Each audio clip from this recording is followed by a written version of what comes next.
When I tell people this, I don't just say I woke up from a nightmare. I woke up from yet another nightmare. They just kept coming.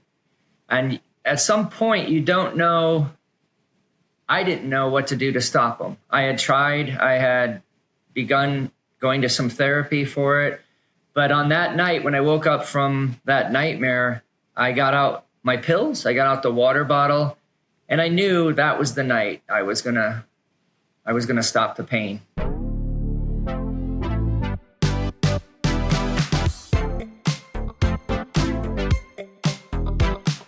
Hi, friends. I'm Danielle Elliott-Smith, and this is Hope Comes to Visit, where we name the hard things and notice how we grow around them. I'm so grateful you're here.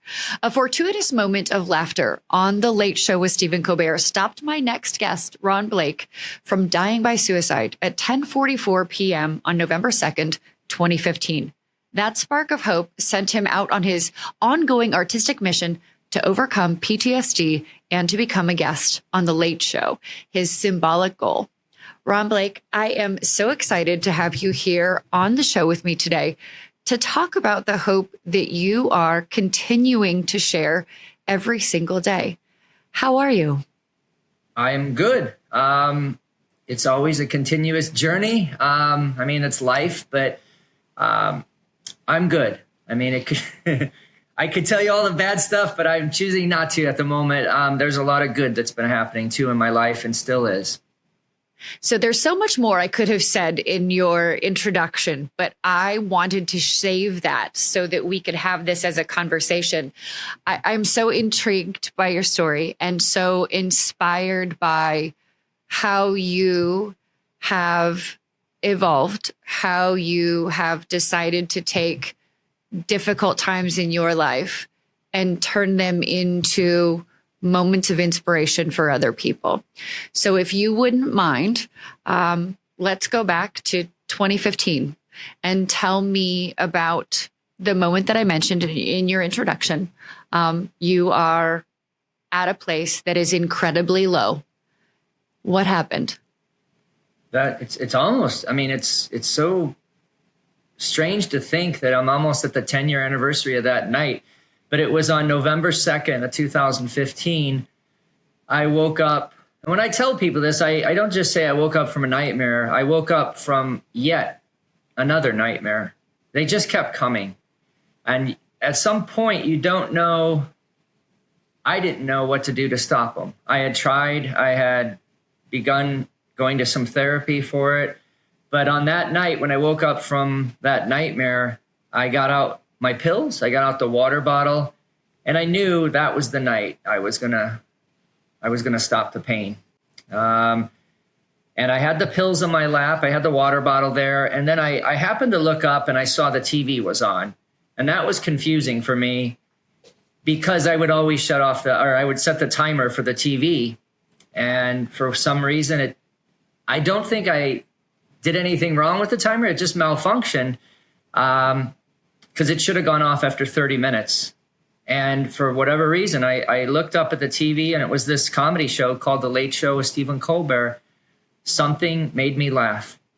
And it's just, I want people to imagine what an incongruous moment that is, that you are ready to end your life and you're laughing. And that was the moment that I said, there's something good left in me. And I paused the TV and I sat there for a while. And that was the moment that stopped the suicide at 10:44 p.m. that night. So, Blake, had you struggled for a long time with depression? Was it a series of events that had led you to this place where you thought there isn't anything good left for me? I did. I had struggled with PTSD for quite a while, for several years. It was as a result of a rape and beating I went through a few years earlier. 3 men came into my home in downtown Phoenix. I was held down, I was beaten, and I was raped. I had significant injuries from that, but I was also diagnosed with dissociative amnesia. Eventually, the doctors would work with me. So for about 3 years, I was in this dark place where I didn't know what had happened to me. Almost all the memories from that night were erased. They weren't erased. They they were there. They weren't accessible to me as what the doctors and therapists, right. And over time, the therapist would tell me it was usually if people have dissociative amnesia, for most people, it might last for days, weeks, maybe months. In my case, it lasted for years. And they said that was highly unusual that I couldn't remember that.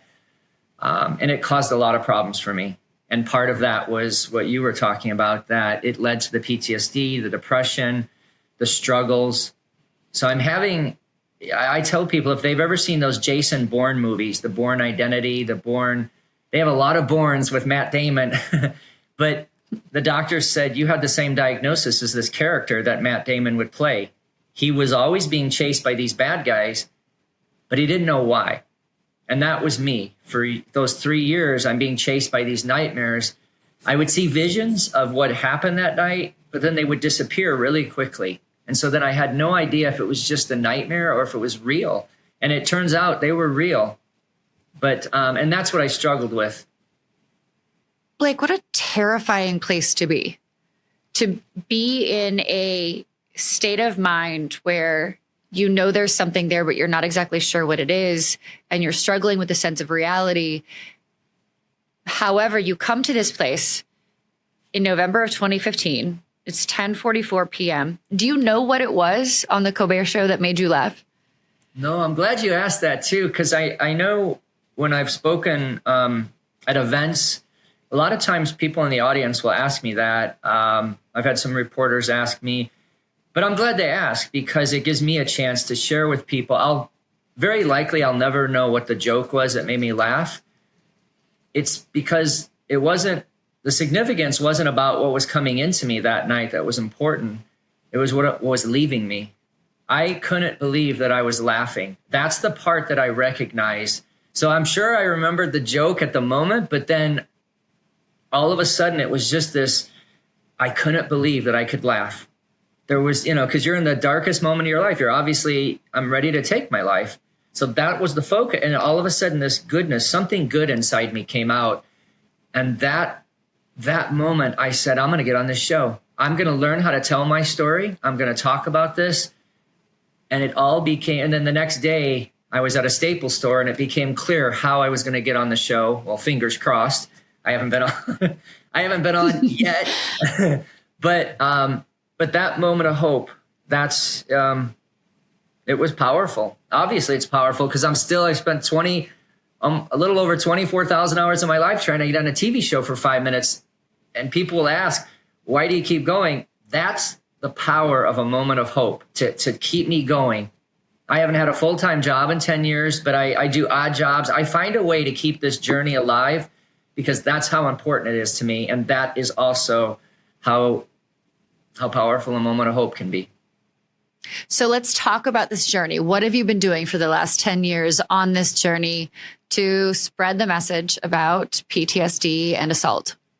Well, it started the next day when I went to that Staples store. I woke up the next day and I thought I wasn't supposed to be alive today. It was very profound for me that I thought, wow, if it wouldn't have been for that moment, I wouldn't be here. So I thought, well, what do I need to do? And I needed computer paper. So I thought I'm going to go to a Staples store in Central Phoenix. And I was there. And then I happened to look at these giant foam boards. And a woman that works there came by and said, "Can I help you, sir?" And I said, "Do you have more of these in the back, these giant foam boards?" And she went to go look. And before she went to the warehouse, she turned around and said, "How many do you want?"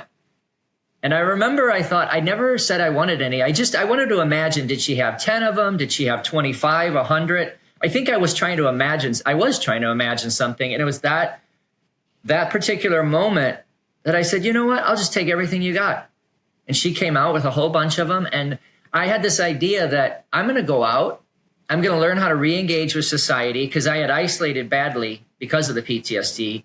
That's another consequence of PTSD. A lot of us will isolate, loneliness. Mm-hmm. So I thought I'm going to go out and I'm going to take it. And I saw some Sharpie markers in the store too. So I thought I'm going to put on the top Blake Late Show on the top of these giant foam boards. Mm-hmm. And I'm going to tell people when I walk up to strangers, my name is Blake.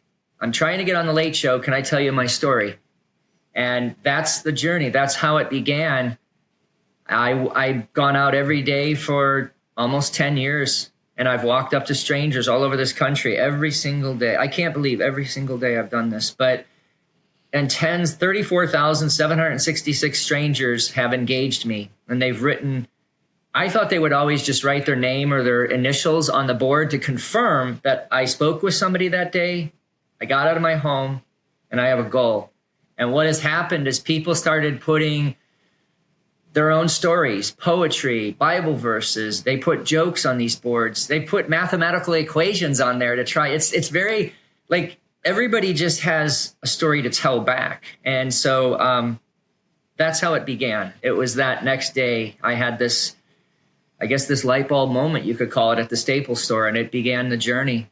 And then along the way, I've started advocating for people with PTSD, sexual and domestic violence, that it just took on a life of its own.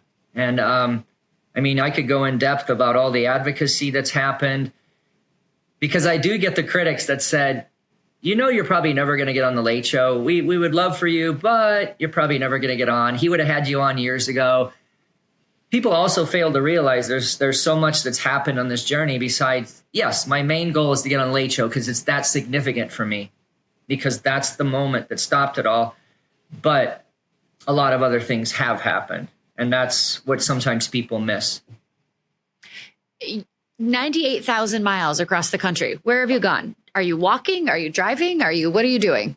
Everything. I mean, some people think I just walk from here to DC. I don't. I've walked downtown Phoenix. It's just been my home base for so long. So not everybody, but a lot of people down there have come to know me. I'm at the art festivals every first Friday of the month. A lot of people come running up to me, and it happened the other day. I was there last week. A guy named Richie came running up to me, said, I met you 9 years ago at a community college here. He said, I can't believe you're still going. I follow you on social media. He hugged me. He was so happy. That happens a lot.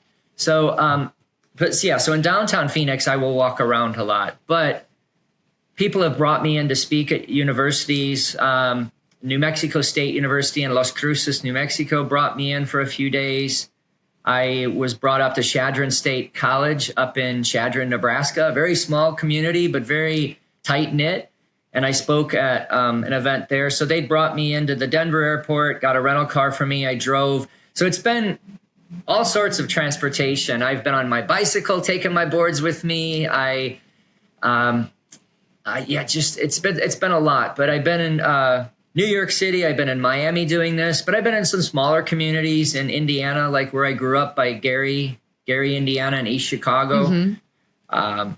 Lots of places. Orange County in California, Wyoming, in Laramie. I was meeting students there. Storytelling is so incredibly powerful, right? You telling your story has the ability to change things for someone else, just as that moment of laughter changed your trajectory. What have been some of the moments that have felt so fundamental for you on this nearly 10-year journey? People sharing back. A lot of therapists joined in over the years and said the reason because initially I was really surprised, like why would people share so much with me? They share a lot. And I mean, in some cases, I can give you the generalities, and so I don't give away any specifics, so to protect the identity of people. But wow, I mean, just what people started opening up to me about, it's not just always about the traumas, it's also about these triumphs that they've had, successes. And sometimes it's the discoveries people have had when they didn't, there were like these big surprises that people said, hey, I went through this terrible trauma, but I was surprised to find out that some of the people that I thought would be there for me were not. And some of the people that I never expected to come out and be there for me were. And so there's this discovery, there's surprise, there's ingenuity. And so this journey, it's a mix of all of that. But it's also a mix. You have to throw in the mix unity. I mean, we look at our country right now, and I would think overwhelmingly people would say we're very divided in the United States. Well, I have 522 giant foam boards of tens of thousands of people that have come together from traditionally very conservative red states, you will, and then some traditionally very blue states. And so they're all together on these boards. So there's a lot of unity. And so I think that surprises a lot of people to think, but we're so divided. But people, when people are hurting and people need help, these boards, this journey has shown me that people will come together to help somebody in need. And they will put aside any differences, whether those are philosophical, any ideological issues, political. They will put that aside to help people. And that's what I've seen happen over and over, and it continues to happen over and over every day. And that's been really surprising to me.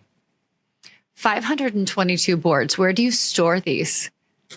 Well, there's a big U-Haul center in downtown Phoenix, a storage center. It's behind where the Phoenix Suns play basketball.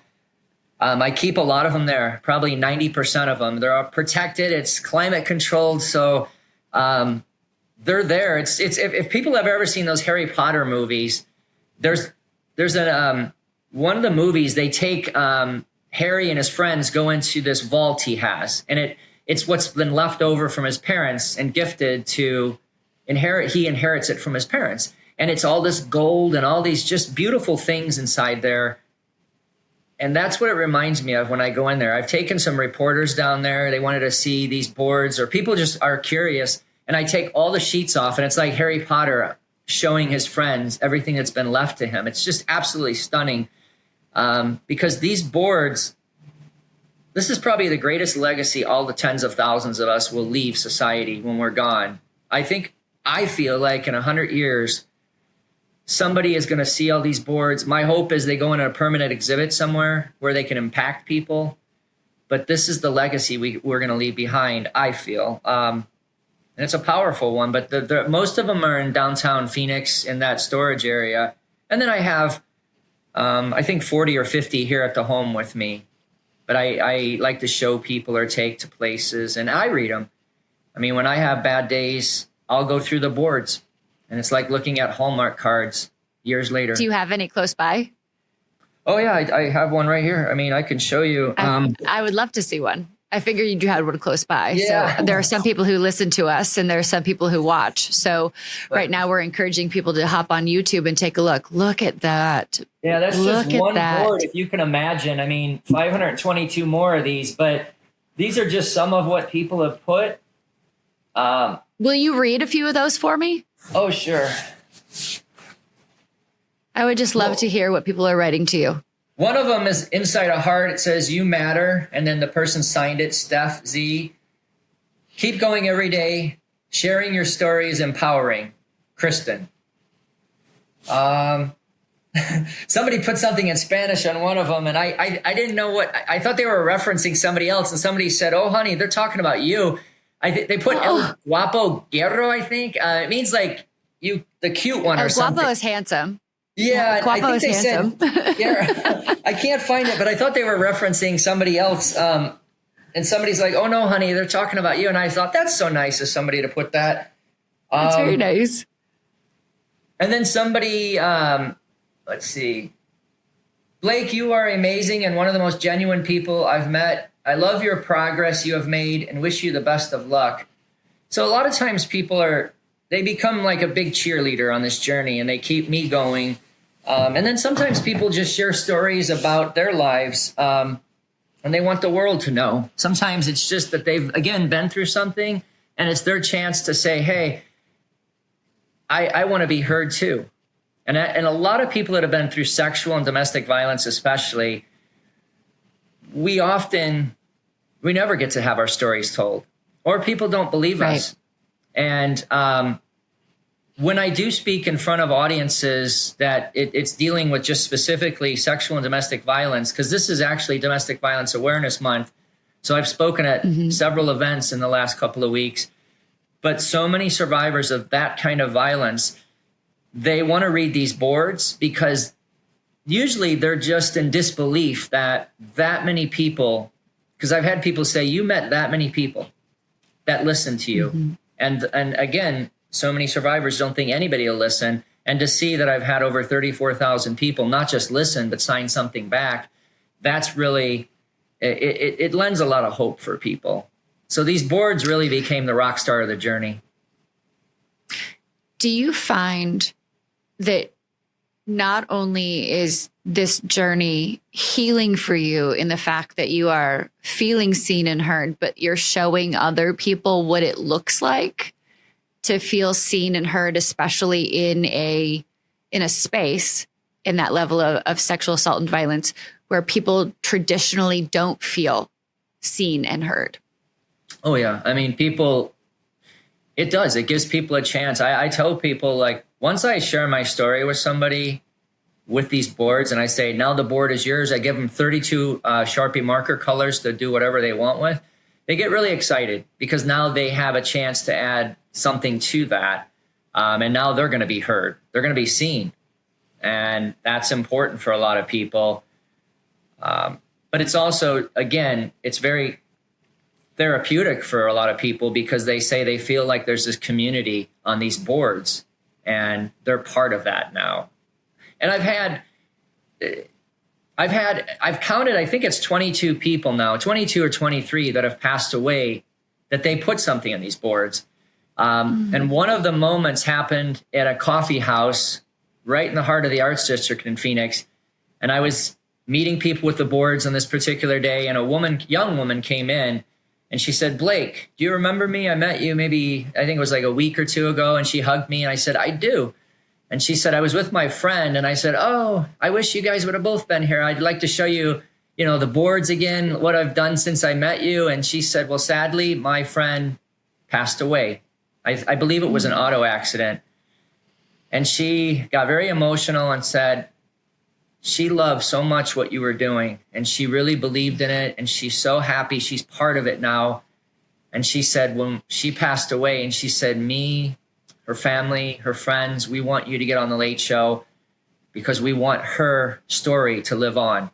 And she felt like, in that sense, when I get on, and I fingers crossed that'll happen someday, she wants that story to get there. And it's just, so I'm carrying forth not just her story, but these other 21 people that passed away. Because when somebody does something like that, there's a reason. They don't just want to see me get on the show. They want to see us get on the show. And I think that's something that people do miss on this journey, is that I'm not going to get there on my own. And I feel like I'm trying to I think it's going to start today. Somebody's helping me get a TikTok account going. And we think potentially that could get the attention of Stephen Colbert. It's obviously a very popular site, TikTok, and it gets a lot of attention. But I've always imagined over the 10 years, the way I was going to get on the Late Show is just they're going to know the right person. So it's not anything that I'm doing wrong.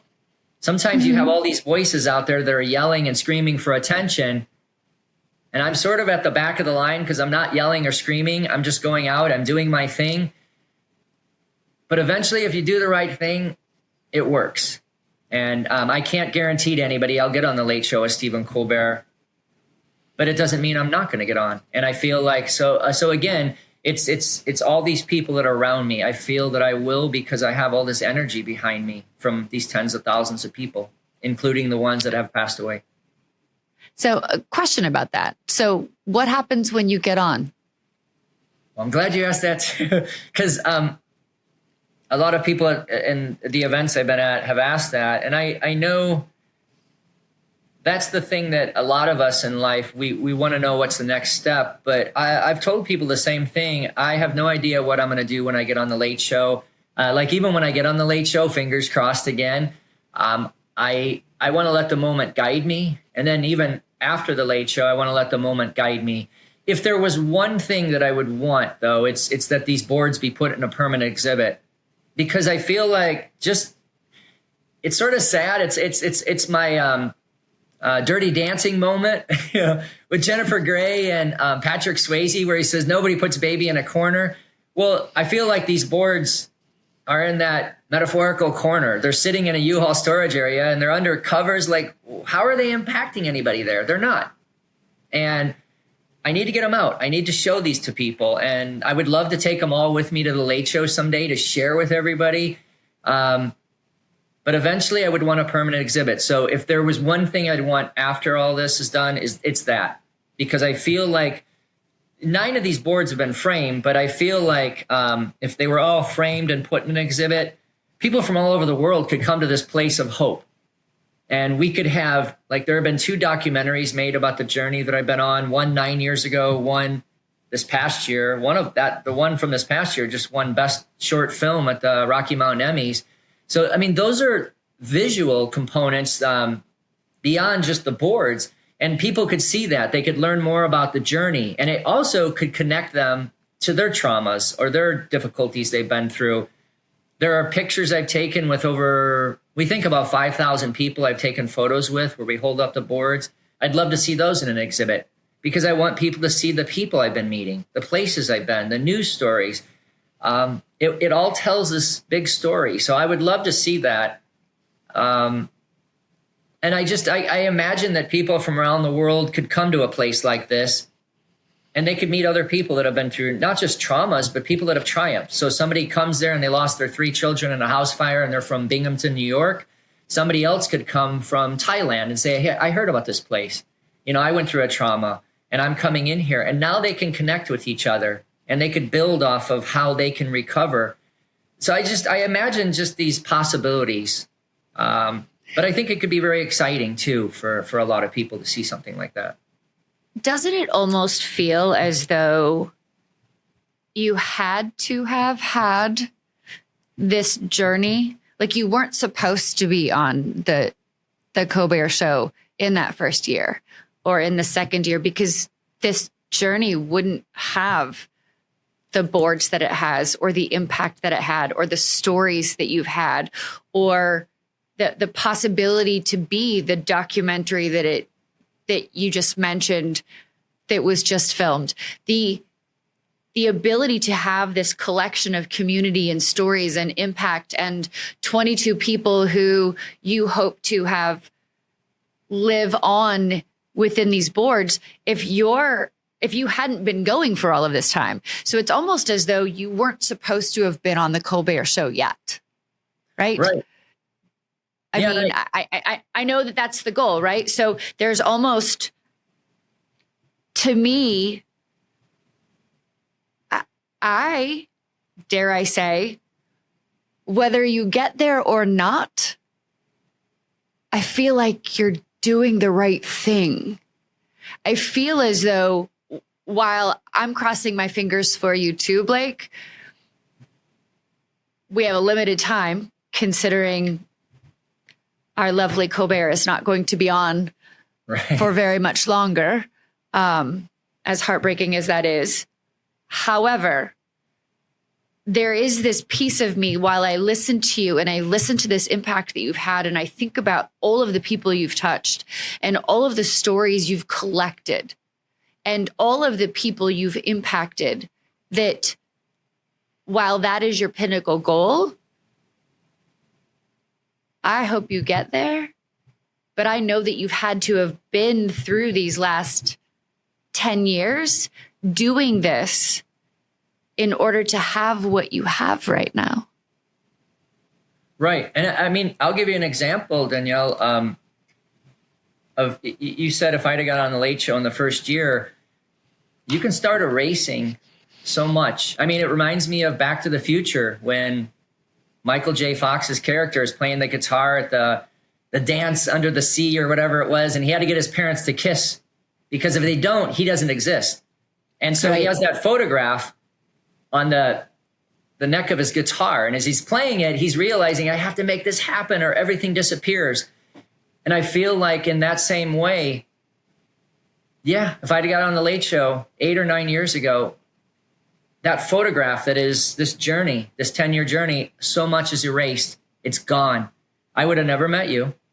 And I'm going to give you a story that was very emotional. I was at San Diego State University in the little under 2 months ago. School was just about ready to start. I was in San Diego. I spoke at an event, shared the journey with people, the boards. I was meeting a lot of people. And at San Diego, I used to live in Carlsbad up in San Diego County, and I had never been to, it's called SDSU, San Diego State University. Yeah, I went to USD. I went to the University of San Diego. Yeah, so I'm familiar. Oh, so I had never been there, and I thought, why not? So I'm there, and it was on Saturday, so 2 days later, classes would begin for the new school year. And this student, he was a freshman, and I walked up to him and I was sharing what I had. And he said, you know what? I'm really glad you didn't get on the Late Show.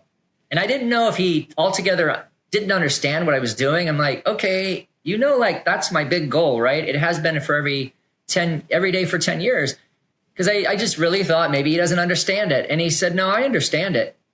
He said, but if you'd got on the Late Show years ago, even weeks ago, he said, I'd never met you.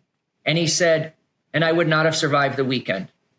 And I said, what do you mean by that? And he said, tomorrow I was planning on killing myself. He goes, I can't do this anymore.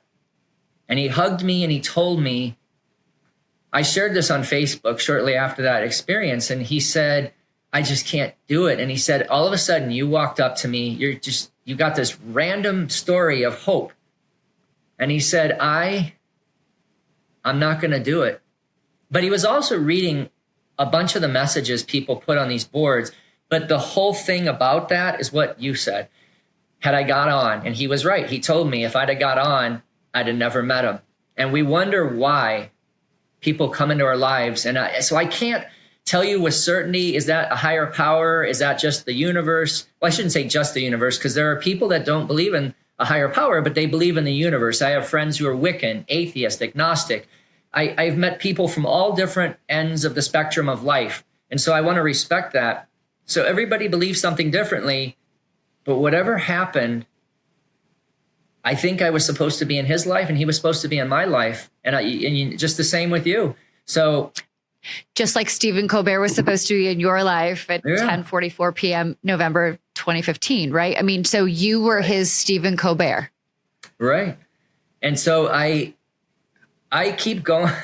I keep believing. Every day I wake up, I get and the most excited I get is when I meet people, because it's this energy that I get. It's very, sometimes it's hard to describe because it's just this, I meet people, I engage with them, but like today I'm going to meet people. I have no idea who I'm going to meet.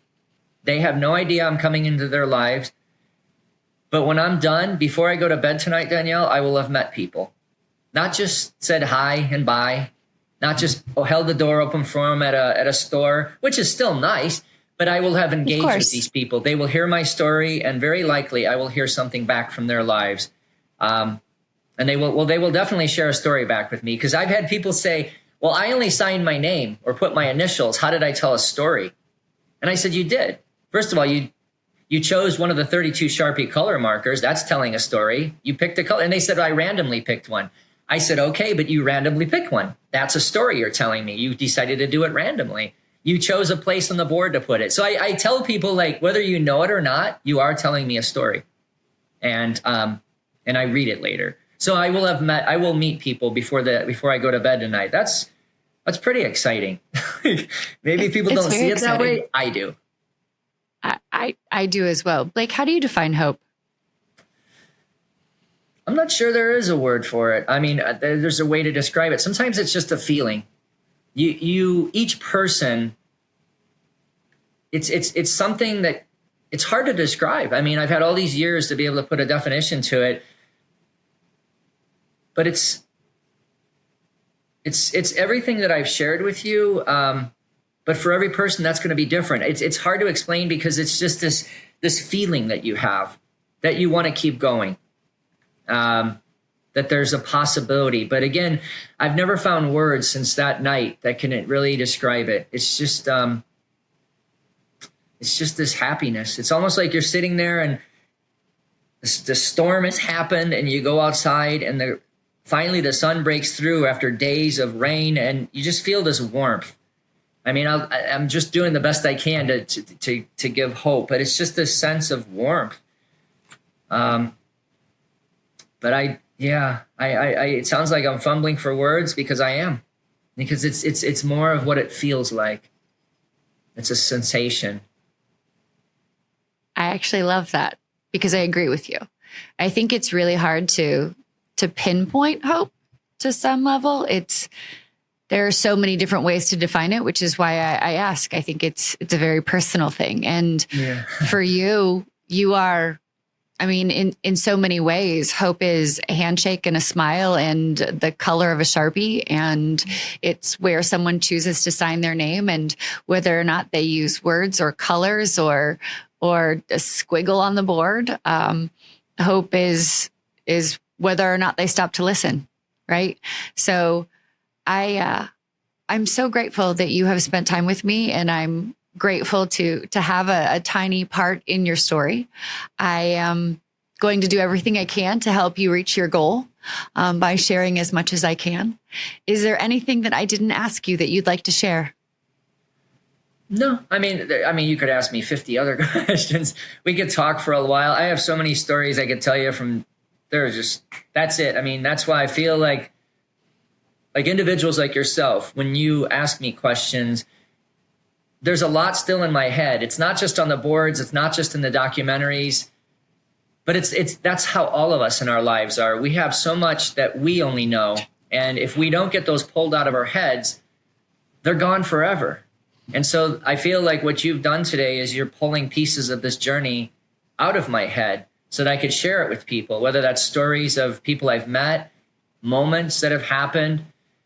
Because again, once we're gone, if we've never shared our stories with people, they're gone forever. And that's one of the saddest things. And I wish more people would say, hey, I want to get this out there because I want to be able to impact generations from now. So as you know, you've done that today. You've helped pull some of this out of me. And, I would hopefully people can go to this newest documentary because obviously we can't cover everything about the journey and the bad and the good that's happened. But my hope is that a takeaway for people that are listening or watching this today, they can go to the documentary, they can see it, but it's something they can relate to, because I'm a human being. Even if they haven't been through the exact same trauma, maybe they've never been through a trauma, they can see this and they can see how a lot of people have come together to help me get through it. And that's the hope, is that there's a takeaway for everybody today, because it wouldn't do me any good if I shared this story and they're like, oh, it's just this guy talking about himself and his experiences. No, because if it was just me, I'd be an island. And it's not, look at Tom Hanks proved in Castaway. It's not fun to be on an island. You need to get out. And I feel like you're giving me that chance to get off the island, and I'm sharing it with people, and I want to be together with people. So, whether they watch the documentary, whether they look on Instagram and see the photos of the people I've been meeting, look at the boards, I want there to be a takeaway, because everybody has something that they can find that connects to them. And so, what is the name of the documentary, and where can people find it? Well, if they go to Synconis Studios, it's SINCONIS studios.com. The name of the documentary is I Am. Or they can just look up Blake Late Show. If somebody did a Google search of Blake Late Show, so much is going to come up. And again, there's probably something for everybody that people can find that speaks to them. And where can people follow your journey on the Late Show someday, and we can all successfully make it to the goal. Fingers crossed. Where can people follow your journey? On Instagram? Yes. Yes, the TikTok's going to come along soon, but Instagram's Blake Late Show. Or again, if people just did a Google search of Blake Late Show, they're going to find quite a bit pops up. And then, yes, I've been waiting for this TikTok to happen, because I got to learn how to do this pretty good. But I've shared a lot over the years, a lot of little videos. I shouldn't call them little, because it diminishes the impact. But I do a lot of 1-minute videos, and I share, again, the journey, because a lot of people are invested in this. I feel like people, they're in a way, like in a business sense, they're shareholders. They're invested in getting this all to the Late Show, because I feel like they see the vision. This can impact millions of people, millions of viewers that day, because there are people out there. They're like that student at San Diego State University. They're at the end. And sometimes it could be 2, 3, maybe 2,000 people that could see that someday on the Late Show and say, you know what? All these people help this guy keep going. In a moment of, and that's another thing. When I get on the Late Show, I want to share with people the amazing power of laughter that's around each and every one of us, even when all seems lost. Because at that night, it was just so strange to think that I could still laugh. Like, just, it was this laughter that could stop me. And you know, I feel like when I get on the Late Show as well, I don't want to, people think that I think that Stephen Colbert is a hero. I don't. It doesn't mean he's not, but in my opinion, I think Stephen would probably agree with me. It's not about a person. It's about laughter. It's about something that we all share, the power of laughter. And if there was no trauma and bad stuff in our world, we wouldn't need laughter and comedy. So Stephen Colbert was part of that. And I think it's not just about a person. It's about what we need in our lives. We need laughter. We need comedy. And I want to focus on that. And I really feel Stephen Colbert will understand that.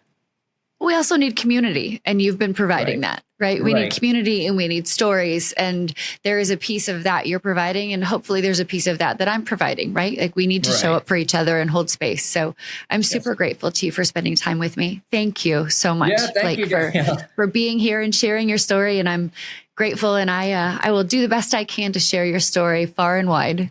Well, I appreciate that, and hopefully this helps some of your viewers and listeners. So thank you for the opportunity. I really appreciate you. And thank you, friends, so much for spending time with us on this episode of Hope Comes to Visit.